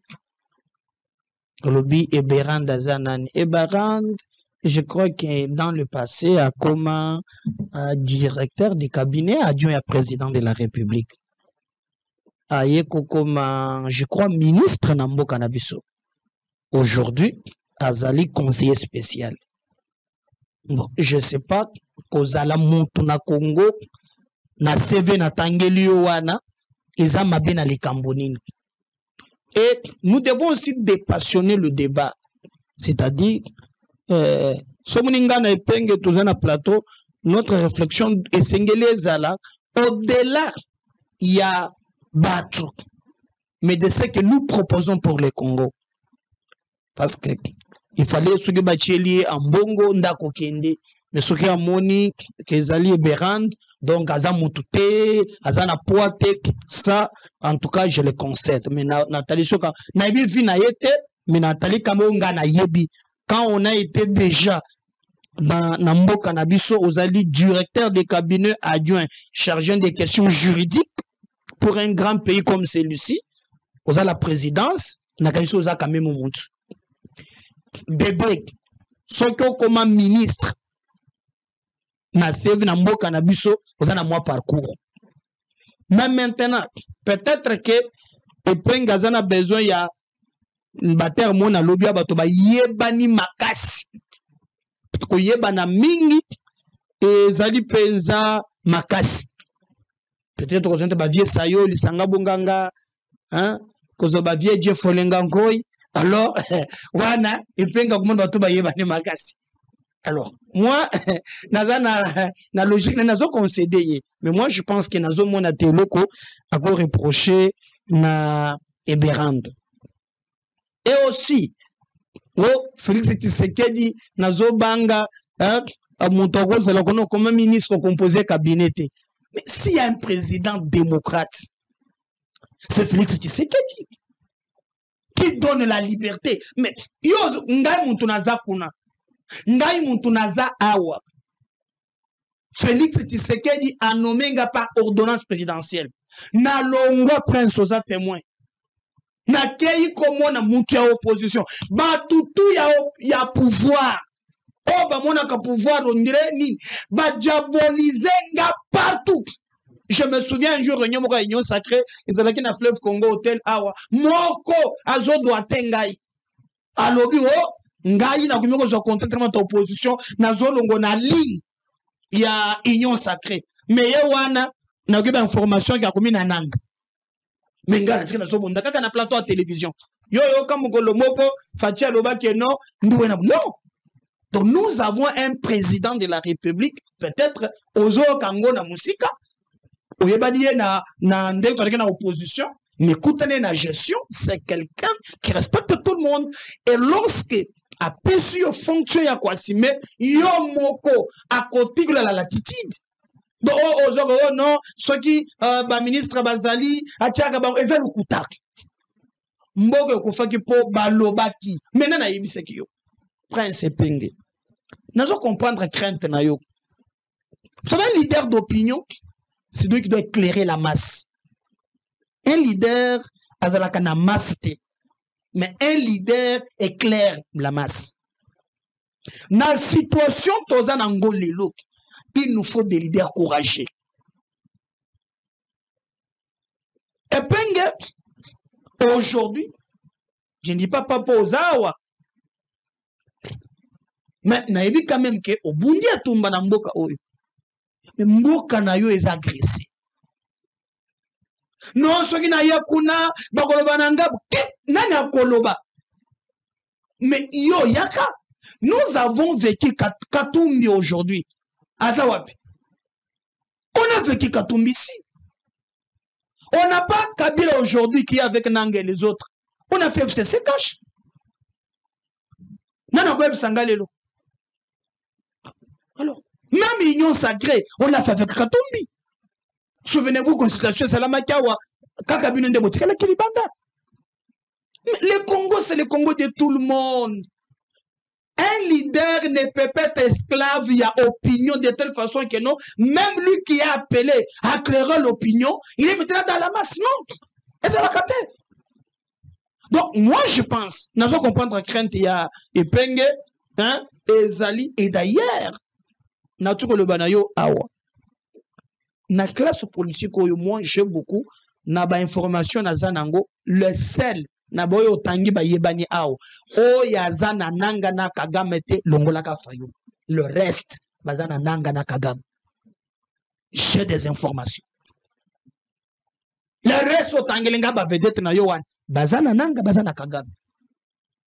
Mais qu'est-ce qu'il faut faire? Oh soki tokei Katumbi akoloba Sotokei, Bakoloba, Bakodiaboliser biso. Mais un leader, il ne peut pas être objet. Il y a un chantage. Non. Au Munibiso Bameda, quand on lève l'option, à Tatozana Union sacrée, Toki Pakate. Ngai Nazaraki na Moko Ao, Baibaki Ngai Bongananga, na Fana Yebisa Yeboy. Au Mono Bosa. Batoupen, Jinakolandate. Donc si on est nécessairement dans ces logiques Tokotonga, Congo, Atamokete, Prince et Penge. Mais est-il possible aujourd'hui d'avoir un gouvernement et une union nationale juste avec les membres de l'union sacrée? Qui vous a dit que vous avez un membre de l'union sacrée? C'est le gouvernement. À tout nous, c'est possible. Non, non. Parce que le président a si bien dit, c'est un gouvernement Oyoba opposant Bakokota. Ne discutons pas sur le sexe des anges. Et cause de la paix, Batumusu, il y a une consultation, comme Epenge Martha Monique, non, c'est le petit frère de Jésus. Peut-être que, à quoi Koutana Félix en face? Avec un Nonga, par exemple, Nani, conseil spécial, Batumusu, Bakoya, Bakoutani. Attendons le gouvernement. Et que vous allez continuer sur le consulter le gouvernement? Hein, Mamel? Donc, ndeko ya au côté on ndeko du gouvernement. Qui vous a dit ça? Les gens se trompent. Pourquoi pas consulter? Combien de consultateurs dans le gouvernement? Absolument vient nanga moko agena selemba okuna azola na ndako polele bazolongole bilamba chaque 2 heures azobina maman moko azoko ça se peut devoir comme le ministre. Mais qui vous a dit ça? Qui vous a dit ça? Batu bazo teka ba mapangu bazo na banganga contre gouvernement. Non. Batu nyonso bazo kota consultation bango mamelo ba yo wana nde ba kokota gouvernement te. Sinon vous allez connaître combien de personnes? Donc, moi, je vous rassure, le président a lobby gouvernement, il y a union nationale, je rassure que Batunion soba kozala. Prince Penge, Bande Komusous, Boya, c'est pas un problème, il y a Félix. C'est un problème du Congo. Vous lancez quand même l'appel. Au moins, Nayokinda Zoloba, ok, non, tango Félix Samoni qui a commis une difficulté. Il doit quand même reconnaître. Pourquoi Félix a commis une difficulté, il y a des difficultés aujourd'hui? Il pouvait seulement dire à Kagame que peut Sangai, dès Kabila Zalaki a signé, et signé. Mais où y a zo benga difficulté, c'est parce que tu serais privilégié le Congo. Est-ce que c'est aujourd'hui? Non, aux locanines, parce que c'est clair, amenez-moi, on n'en parlera pas. Mais c'est un combat générationnel.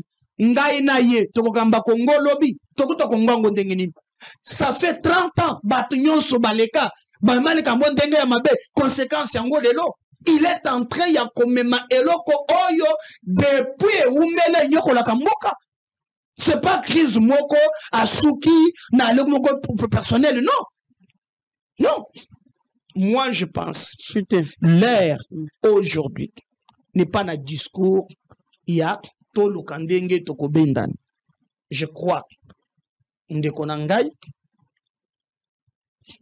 batu bayoki bango balingi eberandete que le président de la République trouve formule moussous pour ne pas parce que tokotonga Congo ensemble. Le Congo n'est pas un bien privé de l'union sacrée, non, Mamelo.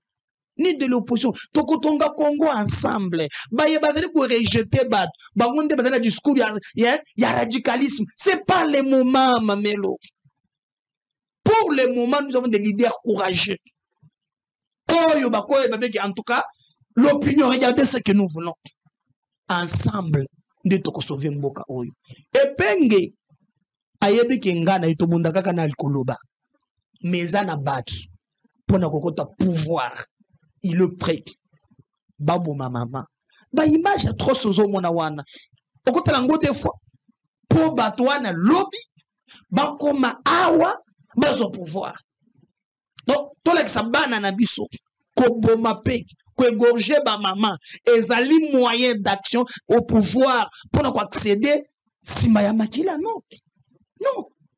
Ba ko benga non-assistance. Il y a peuple à danger. Voilà, merci donc, beaucoup. Moi, je vais lui demander.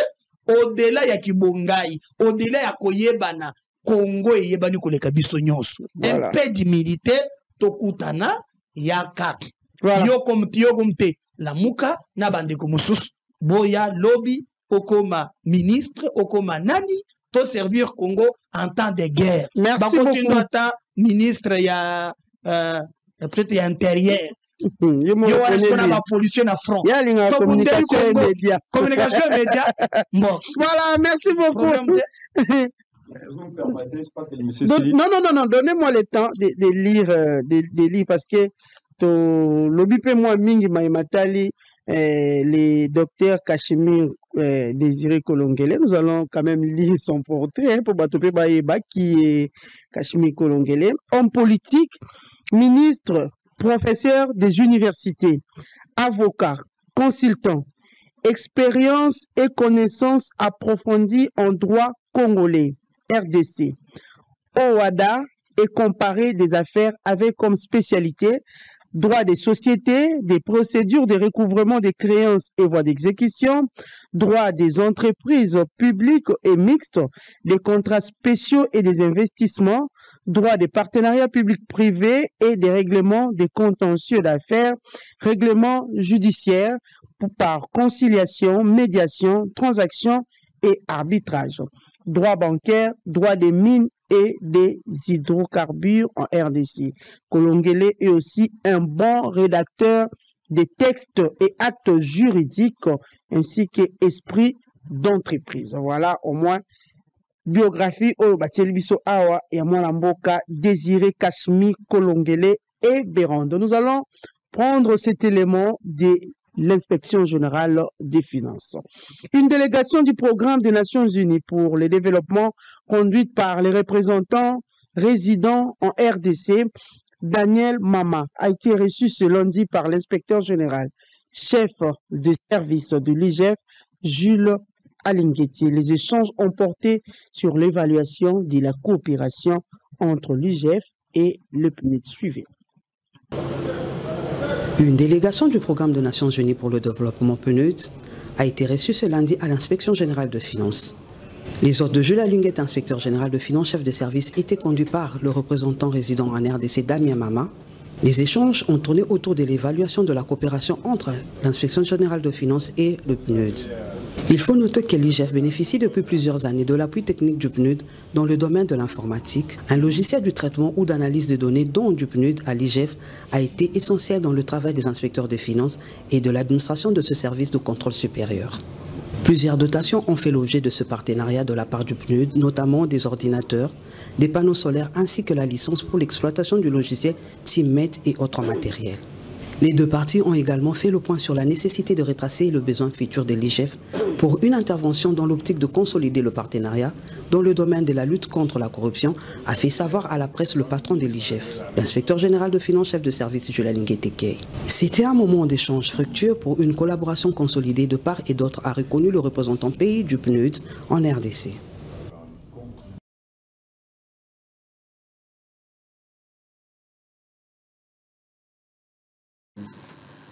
On conclut.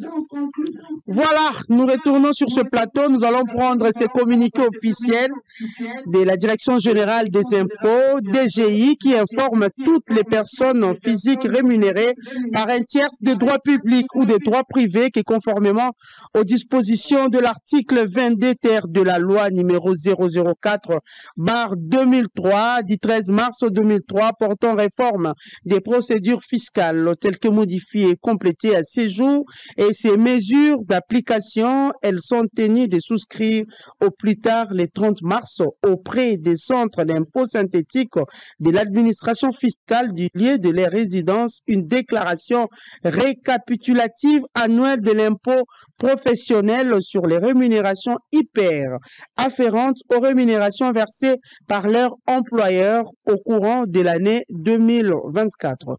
Pour l'exercice fiscal 2025-2024, l'échéance de souscription de cette déclaration qui doit être accompagnée de fiches des payes établies par l'employeur conformément au modèle prescrit par la réglementation en vigueur intervient le dimanche 30 mars 2025. Étant donné que cette échéance tombe un jour non ouvrable, les employés sont invités à souscrire leur déclaration au plus tard le lundi 31 mars 2025.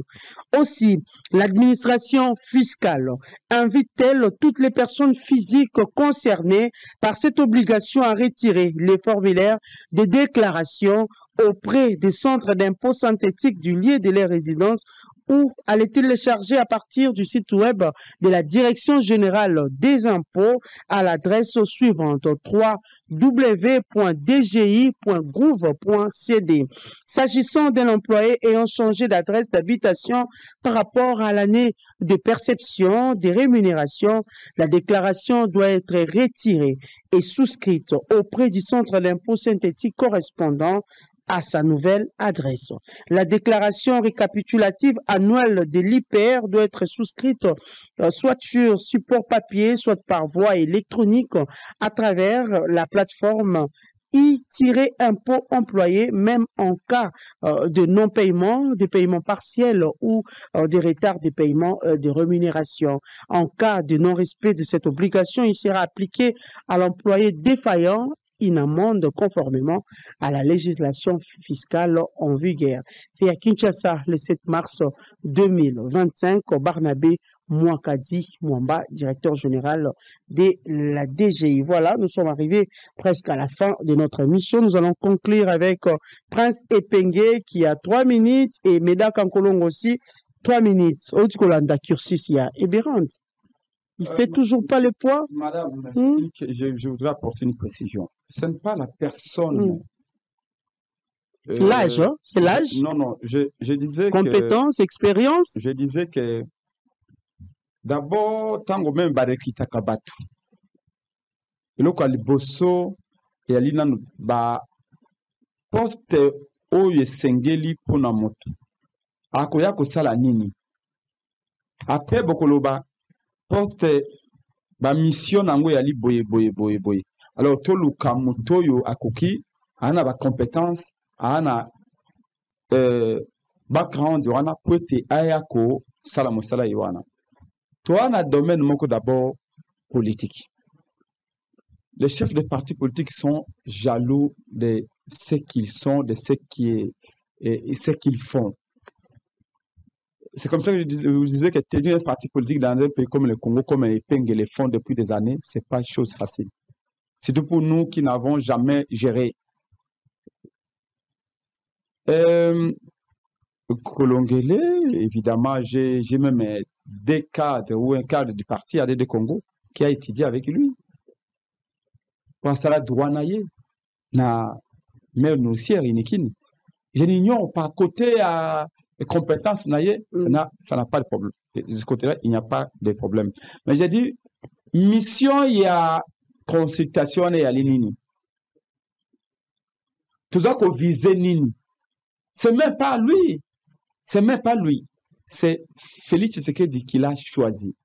Mais est-ce qu'en le choisissant, à quoi atteindre l'objectif où il y a ça signé? J'ai dit non. Donc, le débat n'est pas à ce niveau-là. Mais évidemment, les points politiques, quand on est en politique, les points de la personne qui consulte comptent aussi. Comptent aussi. Un deuxième élément, on a pour apporter précision, c'est que, mesdames, c'est pas que nous ne voulons pas qu'on atteigne l'objectif de ramener la paix très vite. Au contraire, Bissona de Congo c'est une urgence pour nous. Chaque jour, au territoire, il y a la rebelle, et il y a qu'on dérange Bisso. Parce que vous ne savez pas, vous êtes du pouvoir, mais vous ne savez pas ce qui s'y passe.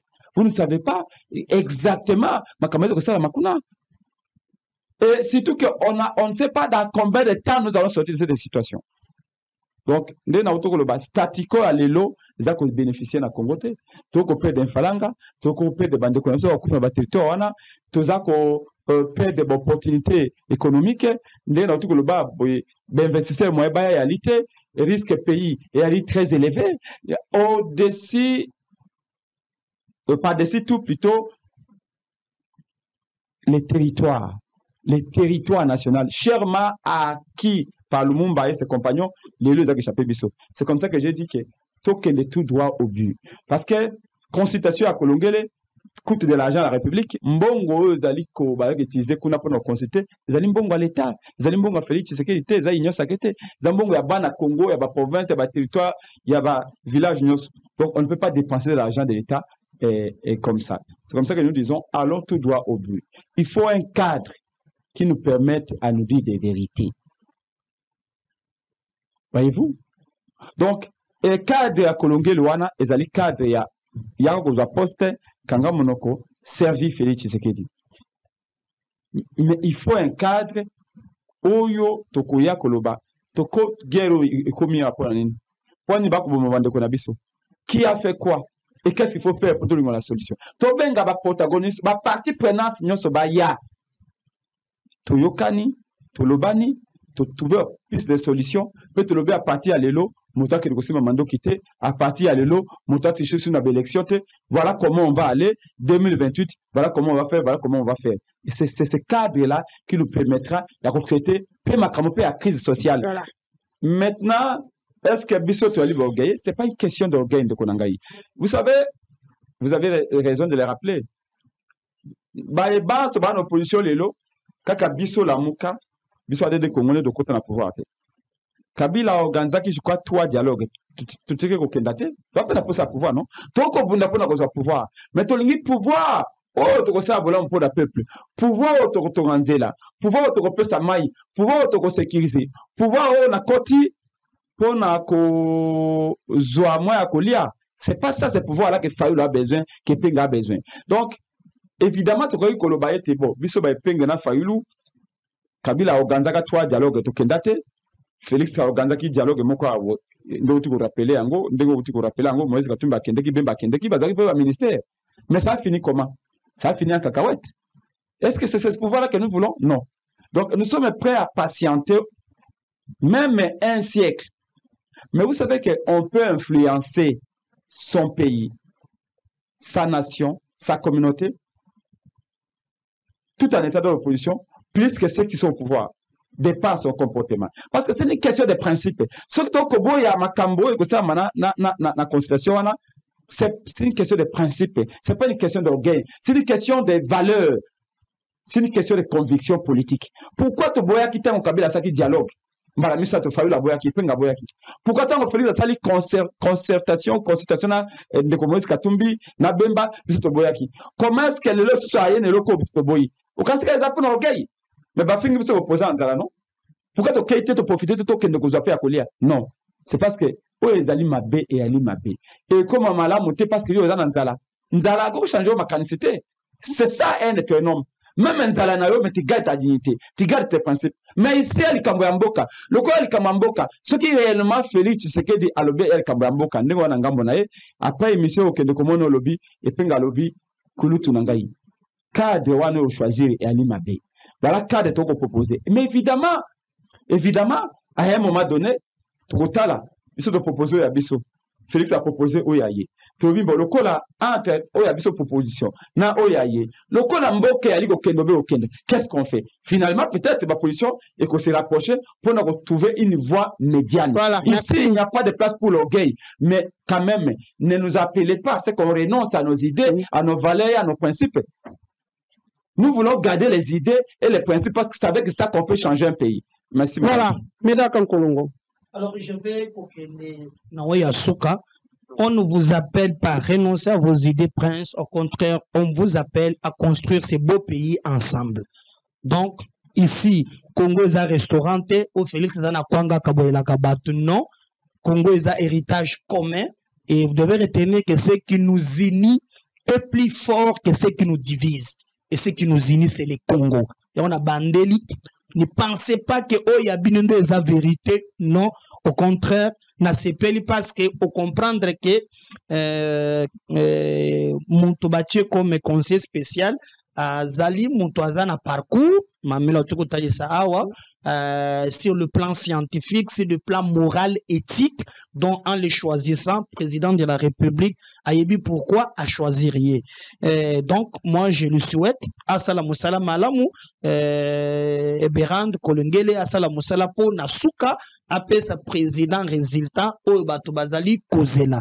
Pe musala na ye pe ezepe ya ko convaincre ba ye o pe bazobo ya boye il y a des mécanismes o yo soki ba ponio o ko utiliser pour na ko talisa bande ko musus la politique n'est pas seulement au sala magana moi mais il y a aussi des contacts aussi peut-être ba o bazana lecture musus ndenge moko na yete ba ko kotana ba solola na ye et après ça zongeli na bosana d'ailleurs non les investisseurs non les investisseurs quoi que Ezali n'a besoin d'abord se regarder, Ezali Penza, qu'on m'a fait manquer, on parle pas de 2 millions de dollars, Ezali est belé le mois, mais je vous rassure d'ailleurs, c'est ici le lieu de saluer leadership, il y a ministre, il y a plan, Guilain Yembo, dans un moment très difficile, en tout cas, a tient en place le Lenge Moko Kosala Moussala, la commission d'ailleurs, il organise même conférence Moko, vraiment pour mobiliser le financement pour le Congo,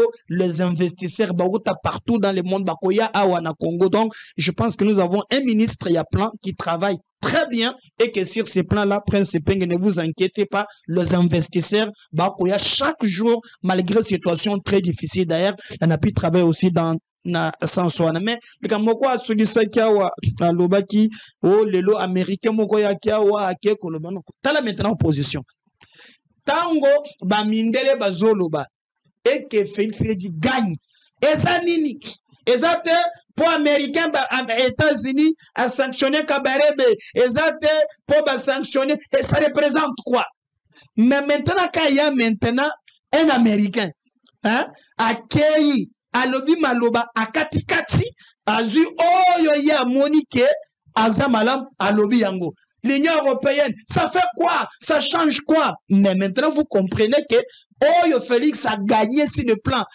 il y a diplomatie c'est quelque chose na kolanda mayepenge alobi na plateau awa c'est quelque chose de très important mais na koko chitete sans qu'il ait interpellé Jacquemaine Chabani, quelqu'un que j'aime beaucoup, Toyebani, Motonaïbi, Moutouabouania, tout ça. Mais, Namoni a bakissé les policiers sans cabasser les bago bengangobo. Ba B107 one. Les informations à ma possession, tango mitukawa nezo bima, et yaka na versement. Donc, ba commando, ba tinda kadango ba policier. Il faut zonga na versement. Yango bazo kangaka bato en désordre. Na monaki eloko wana na batu ya banana ka lufungula. Bakuti babilenge batelemi boy bakangi bango. À l'occasion de rien. Baton sa na kabasele wan po bacha versement. Alors, awa bakiseli bango sa mususu. Au contraire, au lieu de kosala musala, il y a qu'on sécuriser population et comme qu'on sécuriser population. Les lois dans le béton en introduction partout. Kouloula kosakanate. Makambu mutamba misaki na théâtre on est peu moins bien certain moment oh beaucoup kangabine mais je dis makasi. Opération Ndobo. Oui, c'est vrai que moi maintenant là je vous dis c'est grave. Mais namoni appelle Simituk. Abeta c'était. Abeta c'était policier Blaise Kilimbalimba ba sanctionné qui est out. Moi je pense que soit qui a zongi a rebongisa. Mais à zongi apparemment il faut changer ça fait. On a besoin de sécurité na Kinshasa. Mulimo ya braquage zongi na kobete lango c'était conseil de sécurité za la kate. Awa. Bako bomaka batu bako braka batu. Mais on kutoka na ba veste na ba cortège, c'est normal. Donc na bête pour na mitoko 100 ezali kanisi malam c'est qu'en donnant ces véhicules l'idée c'est qu'on va rapprocher police na population pour intervenir mais je vous dis mituka wanezo na tracasserie moko impossible ba commanda bazo sengela ngo versement soit qui va pèse bino 5 policiers boké nango et que bozongi mongo ezate balongoli bino soit qui bozu yango boza obligé ya ko sa versement et c'est la population qui paye le prix.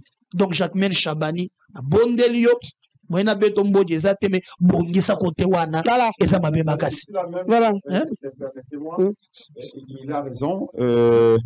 Moi je voudrais aussi dire à Jacquemaine c'est tout le Camboya le côté là-bas tu na ba boutique ba changer de monnaie.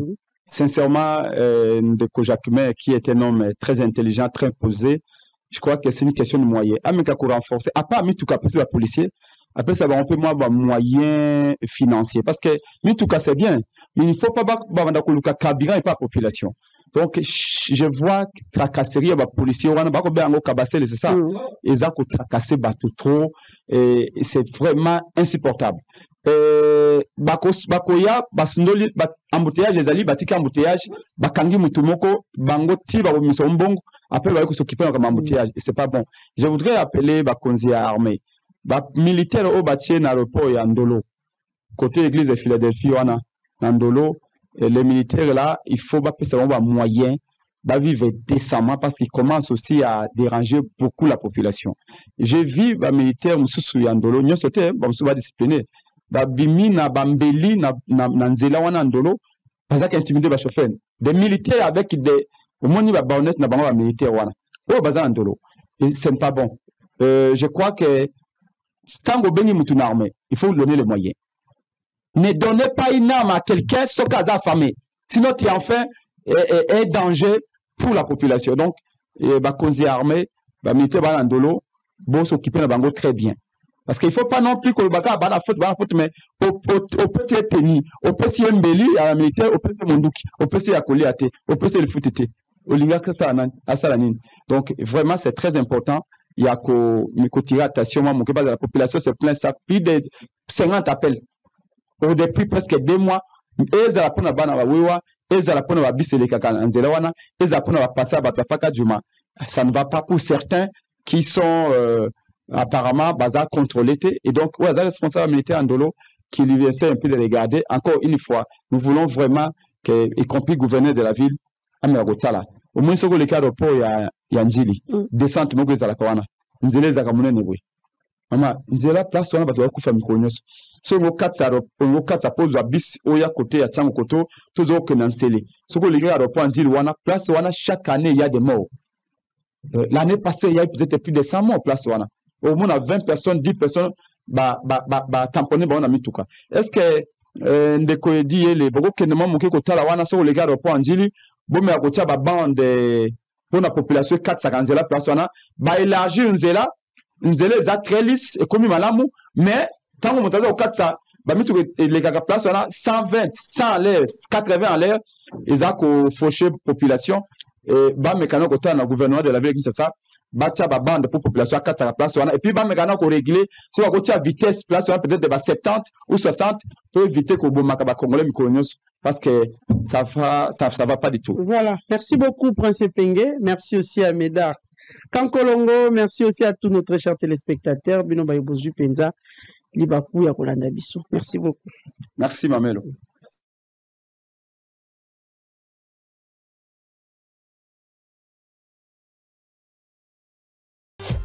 Hôtel Saphir, un bijou au standard international en plein Matongé, au grand carrefour de Kinshasa.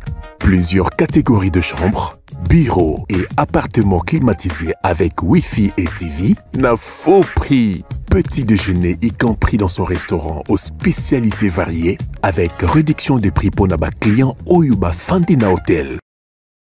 Ultra moderne, disponible en permanence 24 heures sur 24, vous amène à tous les niveaux. Yaboina Matongé et Salaté. Notre adresse A4 Ikelemba, quartier Matongé, commune des Kalamou. Téléphone 084 710 99 99 081 600 8000. Hôtel Saphir, beau 4, bel emplacement, bon prix et beaucoup d'avantages. Blessing business. Na Monico, blessing business. Awa, solution à Monique. Ok. Notre étudier dossier, 3-4 jours, yo gazem ça va bien mbongo pour exagérer. Début surtout exagérer, tout ça la moins cher, la prix bien abordable pour la consommation. Blessing business. Fiabilité. Blessing business. Rapidité. Problem in the finish. We can try to enjoy.